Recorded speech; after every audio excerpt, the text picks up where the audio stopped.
আমি single mother 2011 সাল থেকে। আমার হাজব্যান্ড মারা গেছে 2011 সালে, তখন থেকে আমার বাচ্চাগুলো ছোট। আমি যেটা করছি জীবনের সাথে হার মানি নাই, আমি চেষ্টা করে গেছি, বাকিটা আল্লাহ তাআলার রহমত ছিল। আসলে রান্নাটা আমার হবি, আমি খেতে এবং খাওয়াতে দুইটাই খুব পছন্দ করি। আর বেসিক্যালি আমি ছিলাম ল্যান্ডস্কেপ ডিজাইনার, আমি বাংলাদেশ এয়ারফোর্সের ল্যান্ডস্কেপ ডিজাইনার। আমার তখন কাজ যেটা ছিল সেটা হচ্ছে গার্ডেনিং, নার্সারি, এবং আমি বিভিন্ন ছাদ বাগান হতে শুরু করে ফ্যাক্টরি গার্ডেন শুরু করে এগুলো সব কিছুই করতাম, এটাই ছিল আমার মূল প্রফেশন। তো যখন কোভিডের সময় আমরা সবাই বাসায় বন্দি হয়ে গেলাম, তখন তো আসলে বের হওয়ার কোনো উপায় ছিল না, কাজকর্ম সব কিছু বন্ধ। তখন চিন্তা করলাম আমি কি করতে পারি। ভাবতে ভাবতে আসলে আমার যারা অ্যাডমায়ার ছিল কিংবা আমার বন্ধু বান্ধব সবাই বলে তোমার রান্নাটা তো অনেক ভালো, তুমি রান্না নিয়ে কাজটা শুরু করো। সেই তখন থেকে জার্নিটা শুরু। তা আলহামদুলিল্লাহ অনেক দিনের একটা জার্নি ছিল, যেটা হচ্ছে আমার অনলাইন বিজনেস ছিল রাধিকা।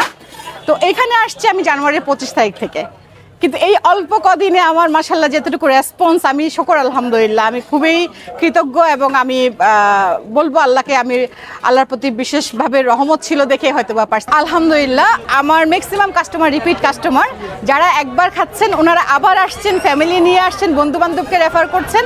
এটাই আমার জন্য সবচেয়ে প্লাস পয়েন্ট, যে আমার কাস্টমারই আমার প্রচার করছেন। আমার এখন সেল অনেকটা বেড়ে গেছে আলহামদুলিল্লাহ, কিন্তু আমি যেটা করি একবারে রান্না করে ফেলি না, আমি হাফ ডান করে রাখি, যখন শেষ হয়ে যায় আমি আবার সেটা প্রসেস করে দিই, যেন খাবারগুলো আর বাসি না হয়। আলহামদুলিল্লাহ আমাদের এখানে অনেক আইটেমই আছে, সাথে এখন যেহেতু শীতের মৌসুম হাঁসটা বেশি যাচ্ছে। আমাদের এখানে হাঁসের প্লেট 250 টাকা, এখানে 5 পিস পাবেন আপনারা হাঁসের ক্ষেত্রে। আমরা যেহেতু বলি বাসার রান্না, হোমমেড ফুড, আর আমরা বাসার টেস্টটা দিতে চেষ্টা করি দেখে আমি এখানে গরুর মাংসের সাথে আলু দিয়েছি, যেটা চালের রুটি দিয়ে খেতে খুবই ভালো লাগবে এবং বাসার মতো করেই ফিল পাবেন, যেটা আশা করছি। আর এটা আমরা দিচ্ছি 5 পিস দিয়ে, 1 পিস হাড় থাকবে, আলু থাকবে 2 পিস, আর 4 পিস থাকবে গরুর মাংস। এটা পড়বে 250 টাকা। ব্রেন মশালা, যেটা আমরা ছোটবেলা থেকে চিটংয়ে খেয়ে খেয়ে বড় হয়েছে। আমাদের স্টেডিয়ামের পাশে খুবই মজাদার ইয়াম্মি ভাবে তৈরি করা হয়, লাইন ধরে সবাই খায়। আমি চেষ্টা করছি সেটা আমার রাধিকাতে নিয়ে আসতে, যেহেতু আমার রাধিকার এটাই চাটগাইয়া স্বাদ, সেই কারণে আমি চেষ্টা করছি চিটংয়ে যত কিছু মজার মজার আইটেম আছে আমি রাধিকাতে নিয়ে আসার চেষ্টা করছি। এটা আমরা রাখছি 1 প্লেট 250 টাকা, যেটা আপনারা দুজন ইজিলি শেয়ার করে খেতে পারবেন। অনেক মজাদার, ভুরিব না। এটা কি দিয়ে খেতে আপনারা পছন্দ করবেন জানি না, তবে এটা চালের রুটি দিয়ে খুবই মজা লাগে। আর এটার প্লেট 180 টাকা। ক্রেপ ভুনা, যেটা কাঁকড়া মশলা। নেভালে গিয়েছেন কাঁকড়া ভুনা খান নাই এমন আসলে খুব কম পাওয়া যাবে। এটা আমরা চিটংয়ের যে ফিলটা সেটা আনার চেষ্টা করছি।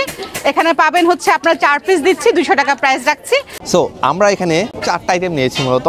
একটা হাঁস ভুনা, এখানে গরুর মাংস আছে, এখানে ব্রেন ভুনা আছে, আর একটা আইটেম আছে কাঁকড়া ভুনা বা ক্র্যাব ভুনা যেটা বলেন, সাথে আছে চালের রুটি, অ্যান্ড এছাড়া চাপড়ি। চাপড়ির প্রাইস 20 টাকা, আর চালের রুটি যেটা সেটা 10 টাকা। ফার্স্টে আমি ব্রেন মশলাটা ট্রাই করব। তবে আমার পার্সোনালি এই ব্রেন ভুনার সাথে লুচিটা একটু বেশি ভালো লাগে। বিসমিল্লাহ। ব্রেন মশলাটা পার্সোনালি অনেকেরই পছন্দ, আমারও পছন্দ, কিন্তু সব জায়গায় এটা পাওয়া যায় না। টেস্টটা বেশ ভালো, একদম ঘরোয়া যে রান্নাটা সেরকমই, খুব বেশি মশলাযুক্ত মনে হচ্ছে না আমার কাছে। এই হাঁসের মাংস, যেটা এখানে কয় পিস আছে আমি একটু দেখাচ্ছি। 1 2 3 4 5। গ্রেভিটা দেখতে বেশ ভালো লাগতেছে। বিসমিল্লাহ।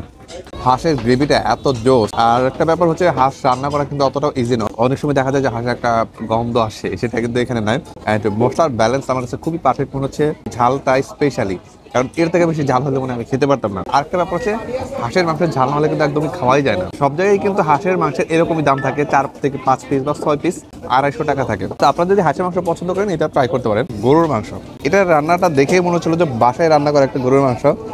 আলু আছে বেশ ভালো পরিমাণে, গ্রেভিটাও খুবই ঘন, দেখেই মনে হচ্ছে। কয় পিস মাংস দিচ্ছি আমি একটু দেখাই। 1 2 3 4 5। আমি 5 পিস পাইছি, দেখি কেমন নরম হয়েছে মাংসটা।